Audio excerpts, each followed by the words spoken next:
বাবুঘাটিতে promoter পেটানো 8 দিন পার হয়ে যাবে, এখনো পর্যন্ত ধরা পড়ছে না তা নয়, ধরা হচ্ছে না। ধরা পড়ছে না কেউ তা নয়, এদেরকে ধরা হচ্ছে না। কেন ধরা হচ্ছে না? তারা তৃণমূল দলের কাউন্সিলর, তাই ধরা হচ্ছে না। পুলিশ জানে কাকে ধরতে হয় আর কাকে ধরতে হয় না। এই যদি খোকাবাবুর দলের লোক হতো ধরা পড়ে যেত, খোকাবাবুর দলের লোক না, ধরা পড়বে না। আগে তো অন্যান্য দল হলে বিপদ হতো, এখন দিদির দলে কোন কোন গ্রুপে যাবো তালিয়ে বিপদ। দিদির দলে এখন খোকাবাবু সঙ্গে থাকবো না দিদির সঙ্গে থাকবো তা নিয়ে আরেক বিপদের বাতাবরণ তৈরি হয়েছে। তাই এরকম কেউ গ্রেপ্তার হবে, কেউ গ্রেপ্তার হবে না।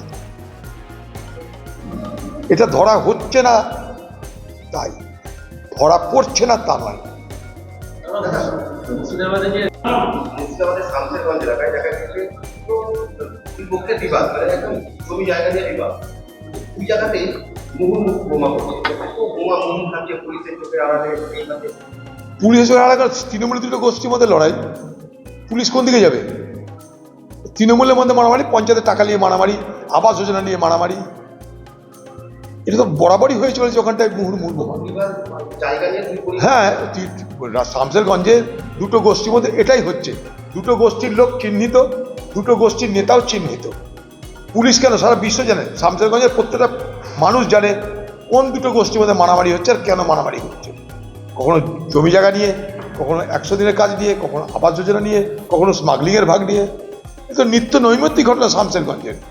আর আপনারা জানেন শামসেরগঞ্জ, ঔরঙ্গাবাদ এই বিস্তীর্ণ এলাকায় বোমার মশলা সারা ভারতবর্ষ থেকে আমদানি হয়। সেখানে বাজির কারখানা, সেখানে বাজি তৈরির ব্যবস্থা আছে, ফলে মশলা সেখানটায় আনতে হয়। সেই মশলার একটা বড় অংশ চলে যায় কোথায়?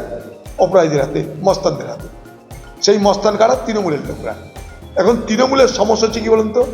তৃণমূলের সমস্যা হচ্ছে আমাদের যেমন পেটে যখন অনেক খাবার পড়ে যায় তখন হজম করার সমস্যা হয়ে যায়, মানে এটাকে বলা হয় প্রবলেম ইন প্লেন্টি, অনেক প্রচুর পরিমাণ থাকার সমস্যা। একটা হয় প্রবলেম ইন পভার্টি, অভাব বলে একটা সমস্যা হয়, আরেকটা হয় প্রাচুর্যের সমস্যা, অতিরিক্ত থাকার সমস্যা। তৃণমূল দলে এখন প্রাচুর্যের সমস্যা হচ্ছে, এত টাকা, এত সংগঠন, এত পদ, কে কোথায় রাখবে, কে কোথায় থাকবে, কে কোথায় ফেলবে, এই নিয়ে মারামারি। এই সমস্যাটা কি প্রাচুর্যের সমস্যা, problem of plenty, problem in plenty, অনেক থাকার সমস্যা। আর তো বাংলায় মস্তান, ক্রিমিনাল, চোর, চোরটা কোথাও কেউ নেই, যা আছে সব ঢুকে গেছে। এর এত প্রাচুর্যতা চলে এসছে, এত পরিমাণ, এত সংখ্যা, জায়গা দেওয়া মুশকিল হয়ে যাচ্ছে। ফলে এটা হচ্ছে প্রাচুর্যতার সমস্যা, অনেক থাকার সমস্যা, প্রবলেম ইন প্লেন্টি।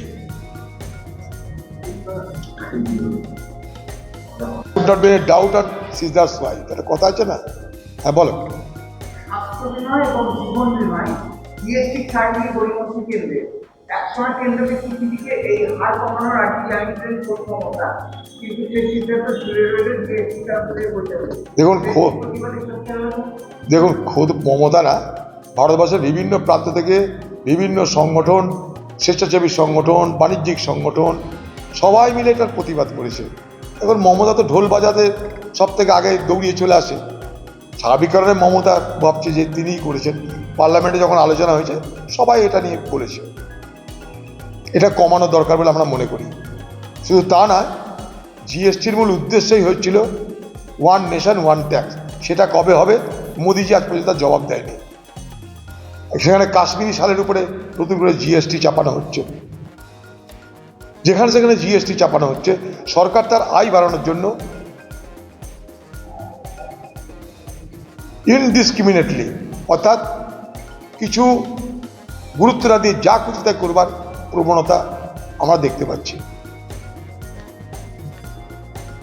দায় কেন্দ্রকেই নিতে হবে, দেশের স্বার্থে সুনিশ্চিত করতে হবে, সুনিশ্চিত দায়িত্ব পালন করুন।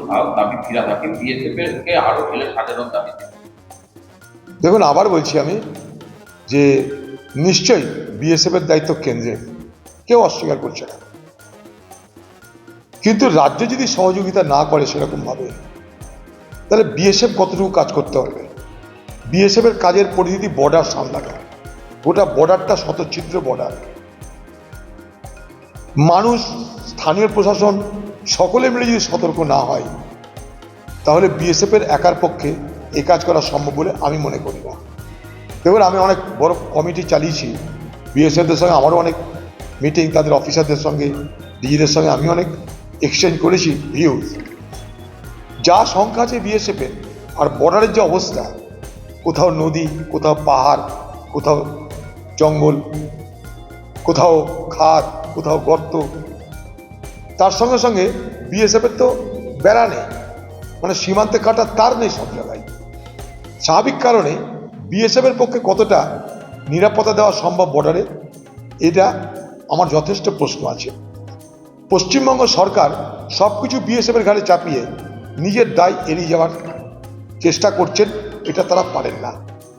কারণ বর্ডারটা পার হয়ে আসার পর অনুপ্রবেশকারী বলুন, স্মাগলার বলুন, অপরাধী বলুন, তারা তো রাজ্যের সীমানায় প্রবেশ করছে। সেখানে রাজ্যের সীমানায় প্রবেশ যারা করছে, সেক্ষেত্রে পশ্চিমবঙ্গ সরকারের পুলিশ বাহিনীর তাদের আজ পর্যন্ত পারফরমেন্স কি, তারা আজ পর্যন্ত কতটা তাদেরকে গ্রেপ্তার করতে পেরেছে। কারণ এই এলাকা দিয়ে মানুষের চোখের সামনে রাস্তার উপর দিয়ে, এনএইচের উপর দিয়ে আমরা দেখেছি শয়ে শয়ে গরুর ট্রাক বাংলাদেশে পাচানো, একটা দূরে না, শয়ে শয়ে বালির ট্রাক, পাথরের ট্রাক, খাদ্যের ট্রাক, রেশনের চাল, আমরা দেখেছি এগুলো। তাই নিজের ঘাড়ের দায়িত্ব শুধুমাত্র বিএসএফের ঘাড়ে চাপিয়ে পশ্চিমবঙ্গ সরকার রামকৃষ্ণ সাজতে পারেন না, এটা আপনাদের বুঝতে হবে। আরেকটা কথা, বাংলাদেশের আজকের পরিস্থিতি নিয়ে যেন বিকৃতির মানসিকতা আমাদের তৈরি না হয়, খবরের বিকৃতিকরণ যেন না হয়। বাংলাদেশে নিপীড়ন হচ্ছে, এই নিপীড়নের সঙ্গে মৌলবাদীরা জড়িত।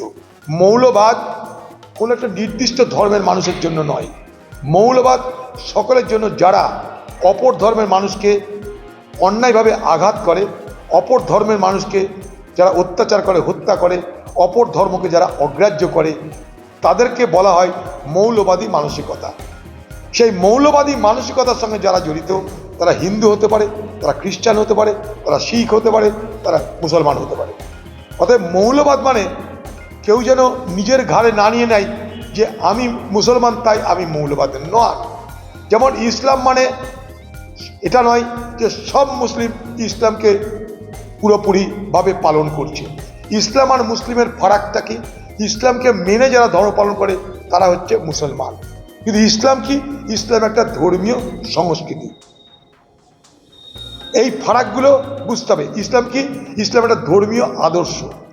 তা ধর্মীয় আদর্শ এক জিনিস, আর সেই ধর্মীয় আদর্শকে মানাটা এক জিনিস, ধর্মীয় আদর্শকে পালন করাটা আরেক জিনিস। এইগুলোর মধ্যে গুলিয়ে দিয়ে আমাদের অনেক কথাকে বিকৃতি করার তৃণমূলের পক্ষ থেকে চেষ্টা করছে।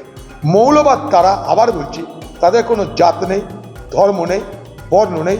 যারা নিজের ধর্মের শ্রেষ্ঠতার জন্য বাকি সকলকে ধ্বংস করতে চায়, তাতে খুন হতে পারে, রাহাজানি হতে পারে, তাদের ধর্মীয় স্থান ভাঙচুর হতে পারে, লুট হতে পারে। তাই বাংলাদেশে যারা মন্দির ভাঙচুর করছে তারা অবশ্যই মৌলবাদী শক্তির তারা প্রেরিত। সেটাও যদি ভারতবর্ষে কোথাও মসজিদ ভাঙচুর করা হয়, সেটাও একই ভাবনা দ্বারা প্রেরিত হবে। দুটোই মৌলবাদের দু রকমের লক্ষণ। এবং বাংলাদেশ আজকে যেটা হচ্ছে সেটা আমাদের সকলের জন্য অবশ্যই দুশ্চিন্তার কারণ, অবশ্যই দুশ্চিন্তার কারণ। আজকে বাংলাদেশের বন্দরে জাহাজ আসছে পাকিস্তান থেকে, ৭১-এর পর ভাবা যায়?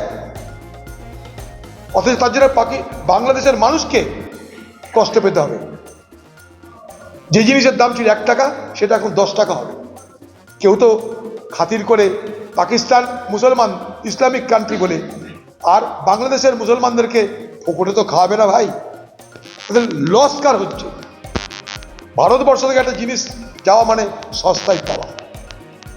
গায়ের জোরে ইউনূসের সরকার পাকিস্তানের সঙ্গে সম্পর্ক করে আজ বাংলাদেশের মানুষের আর্থিক জীবনকে আজকে ভয়ঙ্কর করে তুলছে। আমাদের সঙ্গে বাংলাদেশের শান্তি সম্প্রীতি যে সৌহার্দ্যের যে বাতাবরণ, আমরা বাঙালি, এটা মাথায় রাখতে হবে। আমরা বাঙালি, সেই বাঙালি হিন্দু হতে পারে, সে বাঙালি মুসলমান হতে পারে, কিন্তু আমাদের পরিচয় আমরা বাংলাভাষী বাঙালি, আমাদের সংস্কৃতি বাঙালি। আমরা কবিগুরু রবীন্দ্রনাথ ঠাকুর, নজরুল ইসলামের পথ দেখানো বাঙালি, আমাদের সভ্যতা বাঙালি। আমরা মহামানবের সাগর তীরের কথা বলা রবীন্দ্রনাথের দেশের বাঙালি, তাই বাংলার মানুষ, ওপার বাংলার মানুষ, তারা যেমন রবীন্দ্রনাথের গানকে জাতীয় সঙ্গীত হিসাবে স্বীকৃতি দিয়েছে, এপার বাংলার মানুষ, এ ভারতবর্ষের মানুষ একইভাবে রবীন্দ্রনাথের গানকে আমাদের জাতীয় সঙ্গীত হিসাবে স্বীকৃতি দিয়েছে। এই জায়গাটা গুলিয়ে দেওয়ার অনেক চেষ্টা হতে পারে, অতএব সাবধান। মুর্শিদাবাদ